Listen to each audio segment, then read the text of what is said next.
से अर्जित ज्ञान को निजर शिष्य मान को बंटन करी अज्ञान को दूर कर चेष्टा करने शिक्षक धर्म सेमती माँ टे भोजन कर तार कर्म जे तार पिला को भोजन करुच्ची विभिन्न प्रकार नानाबाया गीत गाई चंद्र देखाई विभिन्न प्रकार वृक्षलता देखई तारा देखई जो खाइबा दूसरा मार धर्म जने बापा निजे पिंधुचे से तार कर्म तार पिंधा को सुख को कम करी निजर पिला को सुख दवाई भल सार्ट जो पिंधा जड़े पितार सी धर्म पालन कर कहते धर्म ताको बहुत कथा कहुई मते जोटा भल लगुच अन्य प्रति प्रयोग करने धर्म मते जहाँ कष्ट लगुच अन्य प्रति प्रयोग न करने धर्म अर्थ मते जदि किए नमस्ते कले भल लगुच मु प्रथम अन्य को नमस्ते करी मते जदि किए आगे आपण कहले भल लगुच मु आगे आपण करी मते जोटा भल लगुच प्रथम मु प्रयोग करी तापर अन्य मान प्रयोग करिया कथा चिंता कथा किए शिक्षा दिए प्रथम शिक्षयित्री प्रथम गुरुकुल हूँ प्रथम शिक्षा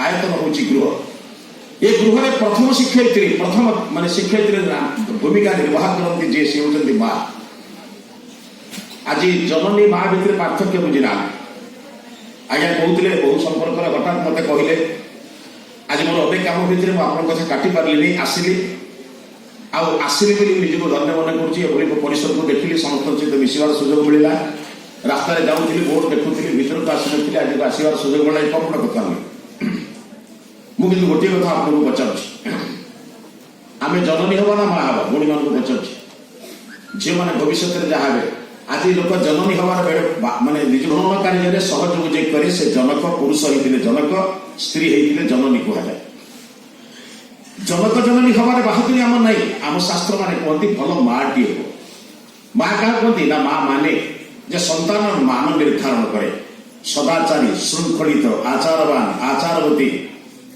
एवं व्यभिचारी नहवा प्रेरणा दवा किसी भल विधि निर्देश दवा और निषेध को दूर करवा यही कम करवा उचित ये विधि यही कम न करवा उचित ये हूँ निषेध जो माँ माने जो बापा माने जो माने गुरुजन माने दियंती कहती माँ माने माने जो मान प्रतिष्ठा कर पिला को एपरी तैयारी करके पठाती अनेक प्रलोभन भितर से केवल त्रुटि विच्युति करे ना अल्प दिन तले आगे मैंने शुणी खबर कागज मध्य प्रदेश जड़े महिला कलेक्टर करने कोटे टंकार गोटे ब्रीफ केस जड़े लांच जाचरी जड़े कंट्राक्टर खबर कागज पढ़ी से हाथ जोड़ी कहले मो माँ कहते पर धन ने मोर क्षति हेनी मो परवर्ती वंशधर मान क्षति हो लांच मिछ अर्थ ने मो पिला कहीं नष्ट करी आपण फाइल जी ठीक थी मुझे करदेवी किंतु केबे मु आपण पाखु लांच नहीं काम करि परिबि नाही चिंतन करंतु गोटा पटरे कोटी टंका आर पटरे मार उपदेश तार मार उपदेश केते काम करिछि मोर परवर्ती संतान को नष्ट करिबि नाही मोर पुओ झियो मान को अन्याय अत्याचारी परधन लुंठनकारी करिबि नाही मु तो जहाँ होइछि कारण शास्त्रकार कहती जैसे खाए अन्न वैसे होबे मन मु एपरि किछि धन ग्रहण करिबि नै किए तैयारी करिबे कथा बा माटी कोड़े बसे कह बाबुरे जीवन में तुम मिछ कहबी गुरुजन मान को असम्मान करू ना जहाँ को देखिले प्रणाम करू नम्रता हम विनयी हम ये सदाचार केवल माँ शिखाए कूड़े बसी शिखाए मानुची दुनिया रे केबे मार जंत्रणा केबे नहीं परिबो नाही मु दुनिया हजार चेष्टा करी केबे पारिबि नाही मरीगला पर कि कोन श्राद्ध करूची मु कहि परिबि नाही किंतु जीवित अवस्था श्रद्धा करवा जो माँ लखाई मते खुआई निजे राति न शुआई मत शुआई निजे भल न पिंधि मत पिंधाई आ सब बड़ कथा बाबा जानते जो दिन मो मार यौवन नष्ट है से दिन मुझे सृष्टि हेली मुझे यौवन में पदार्पण कर माँ बापा को हतादर करी मो ठार दुनिया कृतज्ञ किए अच्छे मुझे जनकर यौवन नष्ट कर सृष्टि हेली तार संपूर्ण यौवन से श्रृंखलित रखी सज्जित कर रखी केवल मत सृष्टि करने जे सबकि अर्पण करी मुझे आपण कान में झील मैंने बस जो कान में जब आलपिन फटे कष्ट होना नहीं तुम से झील जरा कान ना को गोटे अणुकता कहीं दौल ना जानते मत गोटे उपयुक्त पात्र समाज को दिव्य संतान दो ये मातृजीवन पितृजीवन मुख्य उद्देश्य हूँ राष्ट्र को रामचंद्र भरी कृष्ण को भरी संतान दवा एपीजे अब्दुल कलाम भरी दयानंद भरी श्रद्धानंद भरी विवेकानंद भरी मैंने व्यक्ति प्रतिष्ठा करवा उद्देश्य नुहे जीवन में भोग करवा उद्देश्य हूँ समाज को अर्पण करवा मु मो देह को समर्पण करे किंतु समाज को एक दिव्य संतान अर्पण करे समर्पण अर्पण भावना शरीर प्रभु प्रदान कर माँ साइड रखी था जो माँ ये सब किसी कष्ट स्वीकार करी निजे न खाई मत खुआई न पिंधि मत पिंधाई ରାତିରେ ଓଦା ବୋଇଲେ ପାଣି ଓଦା ନୁହେଁ, ମୋର ପରିସ୍ରା ଓଦାରେ ଶୋଇ ମତେ ଯେ ଶୁଖିଲାରେ ଶୁଆଇଛି। ରାତିରେ କପଡ଼ା ବଦଳେଇ ଯେତେବେଳେ ପିଲାଟିର ଆଉ ଅଧିକ ମାତ୍ରାରେ ପରିସ୍ରା ବନ୍ଦ ହେଇ ରାତିରେ କେତେ ବଦଳାଏ, ମା ଶିଶୁକୁ ଓଦାରେ ଶୋଇ ଶୁଖିଲାରେ ପିଲାକୁ ଶୁଆଏ। ଶେଷରେ ଯଦି ଆଉ କିଛି ନ ମିଳେ ନିଜ ଛାତିରେ ପକେଇ ଯେ ରାତିରେ ଶୁଏ, ସେ ହଉଛି ମା। ଆପଣ କେବେ ଚିନ୍ତନ କରିଛନ୍ତି ଗୋଟେ ମାର ତ୍ୟାଗକୁ ପଇସାରେ ତୁଳନା କରିବେ? ଛୋଟିଆ କଥାରେ ଉଦାହରଣ ଦଉଛି। ବିରବଲ ଥରେ ମାଆକୁ କହିଲେ, ତାହେଲେ ମା ତୋର କଣ ଅଛି କହିବୁ, ଯଦି କହିବୁ ତ ଋଣ ଫଣ ସବୁ ସୁଝିଦେବି। ଲୋକ କହୁଛନ୍ତି ମା ଋଣ ସୁଝିବେନି। ମାନେ ବିରବଲଙ୍କ ମୁଣ୍ଡରେ ଗୋଟେ ଅଦ୍ଭୁତ ଭୂତ ପଶିଲା ଯେ ପଇସା ପତ୍ର ଦେଲେ ବୋଧେ ସୁଝିଯିବ। ତା ମା କହିଲେ ସୁଝିବୁ ଅଲଗା କଥା, ମୁଁ ଗୋଟିଏ କଥା କହୁଛି ମାନିବ କି? କହିଲା ନିଶ୍ଚିତ ତୋ କଥା ମାନିବି। ରାତିରେ ତୁ ମୋ ପାଖରେ ଶୋଇବି। କହେ କି କଥା ମା, ତୋ 12 ବର୍ଷ 15 ବର୍ଷ ପର୍ଯ୍ୟନ୍ତ ପାଖରେ ଶୋଇଥିଲା, ଶୋଇବାର କଣ ମନା ଅଛି? ରାତିରେ ଶୋଇଲେ ନିଶାର୍ଥ ରାତିରେ ଉଠି ପଡି ତା ମା କହିଲେ, ବିରବଲ ମତେ ଶୋଷ ଲାଗୁଛି, ପାଣି ଗ୍ଲାସ ଆଣିଦେବୁ। ଯେତେବେଳେ ପାଣି ଗ୍ଲାସ ଆଣିକି ଦେଲେ, ତାଙ୍କ ମା ଟିକିଏ ପିଇ ପାଣି ଗ୍ଲାସକୁ ଜାଣିକି ବିଛଣାରେ ଢାଳିଦେଲେ। କଥା ଦେଇଛନ୍ତି ନା ମାତୃ ଋଣ ସୁଝିବ ବୋଲି। ବିରକ୍ତି ହଉଥିଲେ ବିରକ୍ତି ହେଇପାରିଲେ ନାହିଁ। କହିଲେ ହଉ ମା, ଢାଳିଦେଲେ ବିଛଣା ପତ୍ରକୁ ବଦଳେଇ ଦେଲେ, ବେଡସିଟ୍ ବଦଳେଇ ଦେଲେ, ନୂଆ ବେଡସିଟ୍ ପକେଇଲେ, ଶୋଇଲେ। ପୁଣି ଦ୍ୱିତୀୟ ଥର ଘଣ୍ଟେ ଯାଇକି ପୁରା ନିଦ ହେଇଛି, ଡାକିଲେ, କହିଲେ ବିରବଲ ପାଣି ଟିକେ ଆଣିବୁ। ପୁଣି ସେମିତି ଆଣିଲେ, ଟିକେ ପିଇଲେ, ଢାଳିଦେଲେ, ପୁଣି ଓଦା ହେଇଗଲା। ମନେ ମନେ ରାଗିଲେନି, କିନ୍ତୁ କହିଛନ୍ତି ମାଆଙ୍କୁ ଆଜି ଦିନରେ ମୁଁ ତ ମାତୃ ଋଣ ସୁଝିବି, କଥା ମାନିବି, କିଛି କହିପାରୁନାହାନ୍ତି। ମନେ ମନେ ବିରକ୍ତ ହେଲେଣି। ତୃତୀୟ ଥର ରାତି 2ଟା ବେଳେ ଯେତେବେଳେ ମା ଉଠି କହିଲେ, ବିରବଲ ପାଣି ଟିକେ ଆଣିକି ପିଇବା ମା, ବାବୁଟି ବାବୁ ପାଣି ଆଣିକି ପିଇବା। ମନେ ମନେ ଗୁରୁ ବିରକ୍ତ ହେଇ କହୁଛନ୍ତି, ପାଣି ପିଉନ, ଢାଳି ଦଉଛ, ଖାଲି ମତେ ବାରମ୍ବାର ହଇରାଣ କରୁଛୁ। ମନେ ମନେ କହୁଛନ୍ତି, ପାଟି କରି କହିପାରୁନାହାନ୍ତି। ତୃତୀୟ ଥର ପାଣି ଆଣିଲା ପରେ ଯେତେବେଳେ ଟିକେ ପିଇ ଢାଳି ଦେଇଛନ୍ତି, ଆଉ ନିଜର ଧୈର୍ଯ୍ୟ ରହିଲା ନାହିଁ। ବଡ ପାଟି କରି କହିଲେ, ପାଣି ପିଉନ, ଢାଳି ଦଉଛୁ, ନଷ୍ଟ କରୁଛୁ, କାହିଁ ମତେ 3 ଥର ଉଠେଇକି ନିଜେ ଶୁଉନା କି ମତେ ଶୁଆଇ ଦଉନୁ? ମା କହିଲେ, ମୁଁ ସେଇ ଦିନଟା ସେଇ ସମୟକୁ ଅପେକ୍ଷା କରିଥିଲି। ଆରେ ରାତିରେ ମୁଁ 3 ଥର ପାଣି ଢାଳି ଦେଲି, ତୁ ଆଜି ବିରକ୍ତ ହଉଛୁ। ମନେ ଅଛି ପିଲାଟି ବେଳେ ବାରମ୍ବାର ପରିସ୍ରା କରି ବିଛଣାକୁ ଓଦା କରୁଥିଲା ବେଳେ, ସବୁକିଛି ନ ପାଇଲା ବେଳେ ଯେତେବେଳେ ମୁଁ ଓଦାରେ ଶୋଇ ବିଛଣାରେ ତୋର ପରିସ୍ରା ଉପରେ ଶୋଇ ମୁଁ ତତେ ଶୁଖିଲାରେ ଶୁଆଇଥିଲି। ସେ କଥା ତ ଦିନେ ମନେ ନାହିଁ, ଆଜି ଆସିଛୁ ମାର ଋଣ ସୁଝିବା ପାଇଁ। ଆଉ ମତେ ଜଣେ ଭବିଷ୍ୟତ ବକ୍ତା କହିଥିଲା, ରାତିର ପ୍ରଥମ ପ୍ରହରରେ ଜନ୍ମ ହେଲେ ସେବକ ହବ, ଦ୍ୱିତୀୟ ପ୍ରହରରେ ଜନ୍ମ ହେଲେ ସେନାପତି ହବ, ତୃତୀୟ ପ୍ରହରରେ ଜନ୍ମ ହେଲେ ମନ୍ତ୍ରୀ ହବ, ଚତୁର୍ଥ ପ୍ରହରରେ ଜନ୍ମ ହେଲେ ସେ ରାଜା ହବ। ଭଗବାନଙ୍କର ଏକ ପରୀକ୍ଷା, ପ୍ରସବ ବେଦନା ଆମର ପ୍ରଥମ ପ୍ରହରରେ ସୃଷ୍ଟି ହେଲା। ବଡ କଷ୍ଟରେ ତତେ ତୃତୀୟ ପ୍ରହରରେ ଜନ୍ମ ହେଇଯିବେ, ତୁ ଆଜି ଗୋଟେ ରାଜାର ମନ୍ତ୍ରୀ ହେଇଛୁ। ତୁ ଆଜି କହୁଛୁ ମାତୃ ଋଣ ସୁଝି ବୋଲି। ବନ୍ଧୁ, ମାତୃ ଋଣ ସୁଝା ଯାଏ ନା। ଭଲରେ ବୁଝନ୍ତୁ, ଋଣ ସୁଝା ଯାଏ ନା, କର୍ତ୍ତବ୍ୟ କରାଯାଏ। ମା ପ୍ରତି କର୍ତ୍ତବ୍ୟ କଣ ଏକୁ ଜାଣିବା ଦରକାର। ଆଉ ଭବିଷ୍ୟତରେ ଯୋଉମାନେ ମାତା ହେବେ, ଆଉ ସେମାନଙ୍କ କଥା କହୁନି। ଆଜିକାଲି କଲେଜ କ୍ୟାମ୍ପସ ମାନଙ୍କରେ ଯାହା ହଉଛି କ୍ଷମା କରିବେ, ମୁଁ ସେ ଦୃଷ୍ଟିରୁ ଯାଉନି, ପିଲା ଛୁଆଙ୍କୁ କହିବିନି। ଯୋଉଗୁଡାକ ବିବାହ କରିବା ପୂର୍ବରୁ କରିବା କଥା, ବିବାହ ପୂର୍ବରୁ କଲେ ଥିବ କଣ ସମାଜକୁ କି ସନ୍ତାନ ଦବା? ମୋ କଥା ବୁଝୁଛନ୍ତି ତ? ଆମେ ଯଦି ଲୋନ କରିକି ଏବେ ଯିବା, ଆସିଲେ କଣ କରିବା? ଆମର 25 ବର୍ଷ ସଞ୍ଚୟ କରିବାର ଥିଲା, 25 ବର୍ଷ ପରେ ବ୍ୟୟ କରିବା ପାଇଁ ଭଗବାନ ଆମକୁ ସୁଯୋଗ ଦଉଥିଲେ। 25 ବର୍ଷ ହଉଛି ବ୍ରହ୍ମଚର୍ଯ୍ୟ ଆଶ୍ରମ, ଆର 25 ବର୍ଷ ହଉଛି ଗୃହସ୍ଥ ଆଶ୍ରମ। ସମ୍ପୂର୍ଣ୍ଣ ଜୀବନକୁ 100 ବର୍ଷର ଆୟୁଷକୁ 4 ଭାଗ କରାଯାଇଛି। ବ୍ରହ୍ମଚର୍ଯ୍ୟ, ଗୃହସ୍ଥ, ବାନପ୍ରସ୍ଥ, ସନ୍ନ୍ୟାସ।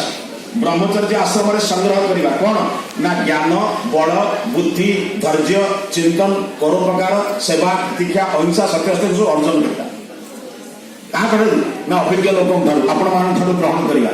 ଆର 25 ବର୍ଷ ବ୍ୟୟ କରିବା କେତେବେଳେ? ପତି ଠାରେ, ପତ୍ନୀ ଠାରେ, ପୁତ୍ର ଠାରେ, କନ୍ୟା ଠାରେ, ବାପା ଠାରେ, ମା ଠାରେ, ସନ୍ତାନ ଠାରେ ପ୍ରୟୋଗ କରିବା। ଯଦି ପ୍ରୟୋଗ ସଂଗ୍ରହ କଲା ବେଳେ ବ୍ୟୟ କରିବା, ଆଉ ଥିବ କଣ କରିବି? ବୁଝୁଛ? ଏଥିପାଇଁ ସମାଜକୁ କି ସନ୍ତାନ ଦେବେ ମାନେ? ଆମେ ଆଉ ଖୋଜିବା ଦୟାନନ୍ଦ ଭଳିଆ, ଶ୍ରଦ୍ଧାନନ୍ଦ ଭଳି, ବିବେକାନନ୍ଦ ଭଳି ସନ୍ତାନ କୋଉମାନେ ଦେବେ? ଯୋଉମାନେ 25 ବର୍ଷ ସଞ୍ଚୟ କରିଛନ୍ତି। ଆସନ୍ତୁ 25 ବର୍ଷର ସଞ୍ଚୟ କରିଥିବା ପିତାମାତାଙ୍କୁ ଆମେ ଆଶା କରୁଛୁ ଭବିଷ୍ୟତରେ ଏଭଳି ସନ୍ତାନ ସମାଜକୁ ଆସନ୍ତୁ। କିଏ କରିବ?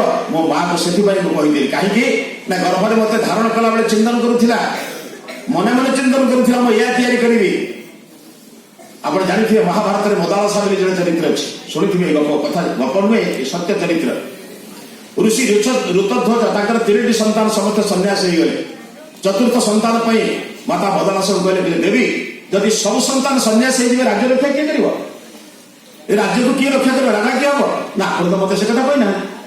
ଆପଣ ଯଦି ମତେ କହିଥାନ୍ତେ କ୍ଷତ୍ରିୟ ସନ୍ତାନ ଆବଶ୍ୟକ, ମୁଁ ଆପଣଙ୍କୁ କ୍ଷତ୍ରିୟ ସନ୍ତାନ ପ୍ରଦାନ କରିଥାନ୍ତି। ମାନେ ଦେଖ, ମା ଯେମିତି ଚିନ୍ତା କରିବ ସନ୍ତାନ ସେମିତି ହବ। ତାପରେ ତିଆରି କଲେ, ନିଜର ପ୍ରସ୍ତୁତି କଲେ। ପରବର୍ତ୍ତୀ ପିଲା ପୁଣି 25 ବର୍ଷ ପରେ ଗୁରୁକୁଳ ଗଲା। बड़ पिला मानकर बयस से 50 पाखापाखि है सान पिलाटर बयस 20-25 वर्ष पाखापाखि 25-30 वर्ष बयस दीर्घ दिन व्यवधान सन्तान 4 पिला 4 भाई ना के घर को आछन बड़ भाई पचारा कहला माँ गोटे गर्भर आम समस्त 4 भाई जन्म हो आम 3 भाई की जिते पठा जाऊँगी धन प्रति लोभ माने राज्य प्रति आमर इच्छा ना कि सान भाई को जिते चेष्टा करूँ तू चाह आम सागर बाबा देऊ समाज उपकार करवा से कहते ना 25 वर्ष राज्य शासन कर सारापर जी गोटे माँ ठार जन्म होते पार्थक्य कहीं कहला रात रुह तुम खाली बुझेदेवी रात प्रथम ने जो गोटे घरे से घरे लिखा जाइए समस्त वेद मंत्र लिखाई महापुरुष मान चित्र अच्छी महापुरुष मान बाणी अच्छी विभिन्न प्रकार सत्चिंतन पक्ष वाक्य रही कहले यही प्रथम तुमको जन्म देला बेले यही घरे मुझे रही एक चिंतन करुली शुद्धोसी बुद्धोसी निरंजनोसी संसार माया परिवर्जितोसी कहले पुत्र तुम समाज समस्त प्रकार आसक्ति मुक्त हुआ समाज को निर्माण करने आस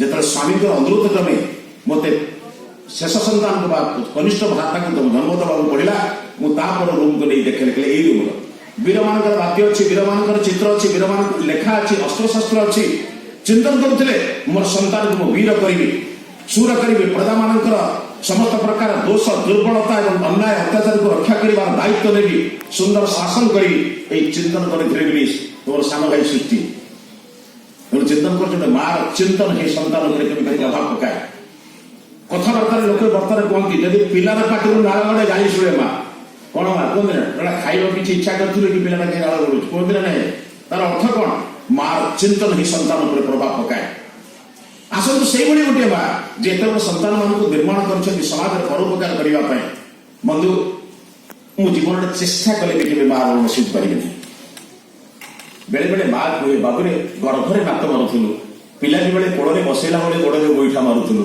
आज बयस बढ़ीगले जब गोईठा मारुच दुख क्या कह हूँ ना नहीं बर्तमान बयस बढ़ीगला पितामाता गुड़िक अलोड़ा हो क्या कहवा से कौन बुझुना आम भी दिने पितामाता हूँ ना आमर पुत्र कन्या मान आम कौन ये शिक्षा दूचु गोटे छोट छुआटे तार इंग्लिश मीडियम स्कूल से जेजेबापा जेजेमा संभली होता है तार जेजेबापा ना कि जेजेमा ना माँ को कहला मोर जेजेमा दरकार विदेश में जेजेमा में कौन दू जीवन सारा के डाकिलु के बुझीनु आ बेले बेले मत कही नौ जे तोर जेजेमा गोटे अच्छी बोली गोटे अनाथाश्रम गोटे जेजेमा माने वयस्कर बुढ़ी माटी को गोटे वृद्धाश्रम नहीं आसिले से सेवा शुश्रूषा पर चिंतन कला आम पिला सत्य वंचित करना